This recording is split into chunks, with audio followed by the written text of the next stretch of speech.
pandan, salam bukan sembarang salam, ikalah salam kurang beriman. Assalamualaikum warahmatullahi wabarakatuh.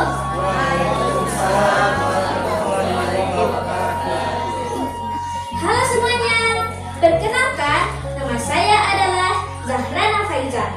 Saya adalah utusan dari SDN 44 Kalumbu, Kecamatan Kuranji. Yang saya hormati Bapak Ibu Dewan Juri dan semua penonton yang ada di sini. Nah, pada kesempatan kali ini Zahra ingin bercerita. Judul cerita kita kali ini adalah Asal Usul Nagari Minangkabau. Begini ceritanya teman-teman. Pada zaman dahulu kala, di sebuah kerajaan bernama Kerajaan Pagaria, hiduplah seorang raja yang aris dan bijaksana. Pada saat itu, kerajaan tersebut aman-aman saja, sehingga raja mendengar sebuah kabar dari Kerajaan Majapahit yang kabarnya berisi tentang Kerajaan Majapahit yang ingin menaklukkan Kerajaan Pagarilang.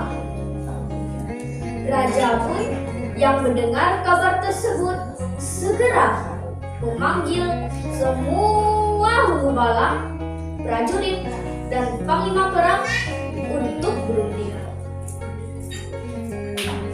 Aku membutuhkan kalian semua di sini untuk berunding dan memikirkan bagaimana caranya menghentikan serangan dari Kerajaan Majapahit. Sekarang mereka sudah berada di perbatasan dan siap untuk menyerang. Bagaimana menurut kalian? Ujar sang raja. Paduka, kita sebaiknya menghindari kekerasan, karena jika menggunakan kekerasan, maka rakyat kita juga yang akan sengsara. Ujar salah satu panglima perang.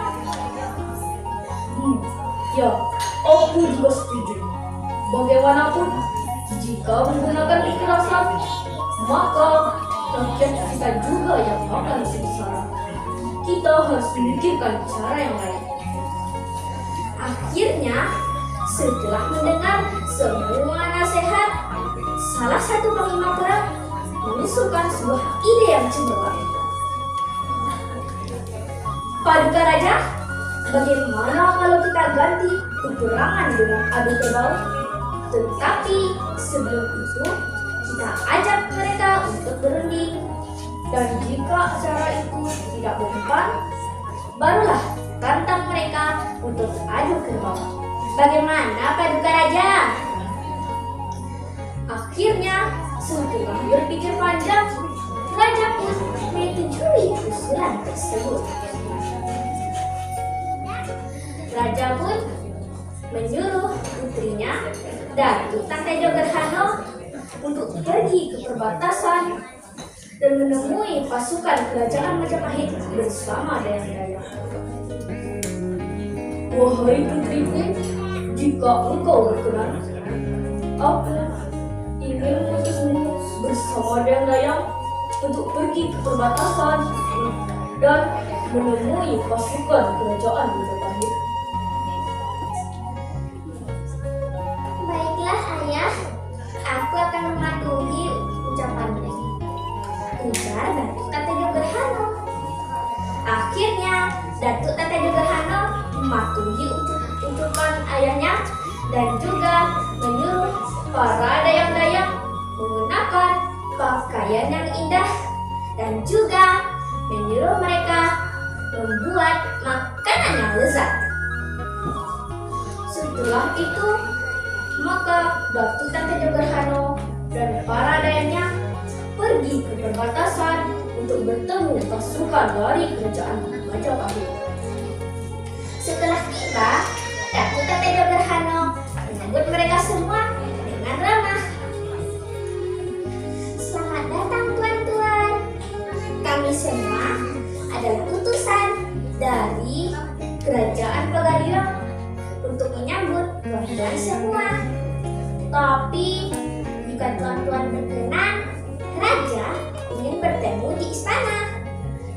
Tapi sebelum itu, alangkah baiknya tuan-tuan mencicipi makanan yang kami bawa dulu, ujar Datu Tata Jogerhano. Para pasukan dari kerajaan Majapahit merasa heran sekaligus senang karena makanan yang mereka bawa. Pasukan dari kerajaan Majapahit mengira kalau mereka akan disambut dengan para prajurit dari kerajaan Pagariang, Tetapi mereka malah disambut dengan dayang-dayang yang cantik dan makanan yang lezat. Setelah memakan makanan yang ada di sana, maka prajurit dari kerajaan Majapahit pergi ke istana Pagariang. Setelah tiba, raja menyambut mereka semua dengan ramah. Selamat datang tuan-tuan. Kalau hamba boleh tahu, apa gerangan tuan-tuan datang kemari? Untuk apa kami kemari? Ya untuk menghancurkan kerajaan kalian lah, kata salah satu hima perang. Aku mengerti. Tetapi bagaimana kalau kita ganti peperangan dengan adu kerbau untuk menghindari pertumpahan darah? Ucap sang raja. Akhirnya setujui usulan sang raja. Agar memenangkan pertandingan, kerajaan Majapahit mengutus seekor kerbau yang sangat besar, beringas dan juga liar. Sedangkan kerajaan Pagariang hanyalah mengutus seekor anak kerbau yang masih menyusu. Tetapi anak kerbau tersebut diberi besi runcing yang ada pada moncongnya. Keesokan harinya, adu kerbau pun dimulai. Kerbau milik kerajaan Pagariang mengira kalau kerbau besar milik kerajaan Majapahit adalah induknya, sehingga ia ingin menyusu dengan kerbau besar tersebut dan menyeruduk kerbau besar tersebut beberapa kali, sehingga kerbau besar tersebut terkena tusukan besi runcing yang ada pada moncong kerbau kecil tersebut dan dia jatuh terkapar. Salah satu panglima perang dari kerajaan Majapahit yang tidak terima dengan kekalahannya pun berkata, Bagaimana bisa seekor anak kerbau mengalahkan kerbau besar milik kami? Sudah jelas kerbau milik kami adalah kerbau yang liar. Raja pun tersenyum sembari berkata, anak kerbau milik kami memang seekor anak kerbau yang bersih-bersih, tetapi anak kerbau milik kami sudah kami pisahkan dari induknya selama 3 hari. Jadi dia juga belum menyusu selama 3 hari, dan dia ingin menyusu dengan kerbau besar milik kalian dan mengira kalau kerbau besar milik kalian adalah induknya. ternyata kecerdikan bisa mengalahkan kekuatan ya teman-teman. Akhirnya para pasukan dari kerajaan Majapahit mengaku kalah dan kembali ke kerajaan mereka. Berita kemenangan adu kerbau kerajaan Pagariang terdengar hingga ke seluruh pelosok desa. Mereka bersorak, "Menang Kabau! Menang Kabau!" Yang berarti adalah kerbau menang. Dan lama-kelamaan daerah tersebut diberi nama sebagai daerah Minangkabau. Dan juga untuk merayakan kemenangan tersebut, maka rakyat Minangkabau membangun sebuah rumah yang atapnya seperti tanduk kerbau. Minangkabau, tanah nan den cipto, pusako mendong nan dahulunya, rumah gadang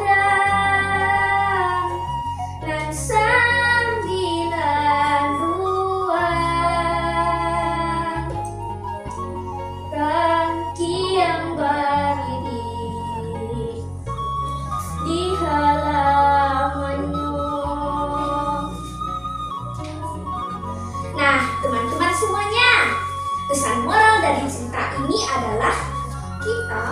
tidak boleh menggunakan kekerasan untuk menyelesaikan suatu permasalahan. Masih banyak cara lain. Contohnya adalah dengan berunding. Pesan moral yang kedua adalah kita tidak boleh mempertaruhkan sesuatu dengan cara berjudi. Karena judi hanya akan merugikan kita sendiri. Nah, teman-teman semuanya, demikianlah cerita asal-usul Nagari Minangkabau dari Zahra. Saya akhiri dengan pantun. Burung dara, burung cendrawasih, cari dulu di Papua. Cukup sekian, terima kasih. Semoga bermanfaat untuk semua. Baiklah, jika ada kata-kata yang salah, mohon dimaafkan ya teman-teman. Wabillahi taufiq wa hidayah. Wassalam.